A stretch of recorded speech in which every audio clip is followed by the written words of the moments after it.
i el Premi Sonor a la millor producció, com ara un treball d'investigació periodística. Mercè Folch, soc realitzadora del programa Solidaris de Catalunya Ràdio i la directora del podcast El mar al mur, que explica la realitat dels desapareguts al mar en ruta migratòria. I jo soc l'Anna Sorinyach, soc fotoperiodista, però en aquest podcast he treballat de la mà de la Mercè Folch per intentar explicar aquesta història. Ha estat un procés creatiu molt dur, molt intens, perquè el que vam voler fer va ser seguir el rastre de 3 embarcacions que van sortir de les costes africanes en direcció a les costes espanyoles. I clar, per bastir tota aquesta realitat vam haver de viatjar moltíssim, 5 països, vam fer més d'una 50ena d'entrevistes, vam gravar tots els ambients, tots els sons possibles per intentar traslladar a l'oient tota aquesta realitat, que al final és una realitat poc tractada als mitjans i que des del servei públic, que és Catalunya Ràdio, hem pogut abordar. El procés creatiu ha sigut des de fer guions extensíssims, cuidar molt l'aspecte sonor i sobretot, i molt important també, la part gràfica, que és la que ha fet l'Anna Sorinyach.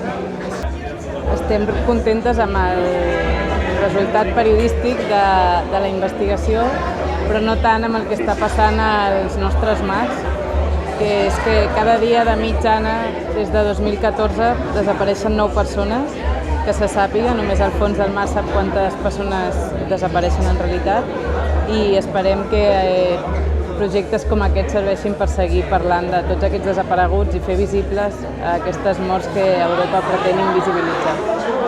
El retorn ha sigut i està sent molt positiu, tot i que és un tema que costa de col·locar, no és un tema agradable de sentir, és de fer l'esforç, de voler conèixer quina és aquesta realitat, però tot i així estem rebent bons inputs. Sí. Bueno, el repte sobretot és la investigació, no? Al final començàvem intentant investigar una desaparició, llavors investigar una desaparició quan no hi ha una estructura legal creada ni pels familiars ni per totes les persones que treballen en tot això és molt complicat. Llavors el que hem vist és que l'única manera de treballar això és com casualment intentem treballar sempre, que és a partir de la ciutadania, no?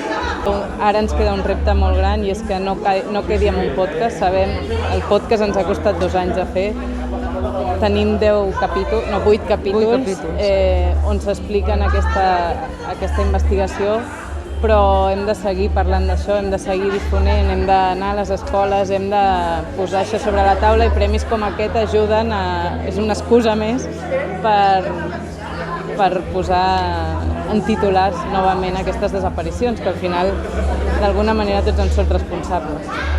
Continuar denunciant i continuar compromesos amb una tragèdia que colpeix diàriament les nostres costes. No podem donar l'esquena a això, perquè això és, en paraules d'Òscar Camps, el fundador de l'ONG Open Arms, és un genocidi estructural. Per tant, s'ha de documentar, se n'ha de continuar parlant, encara que això, com deia abans, no sigui un tema agradable de digerir.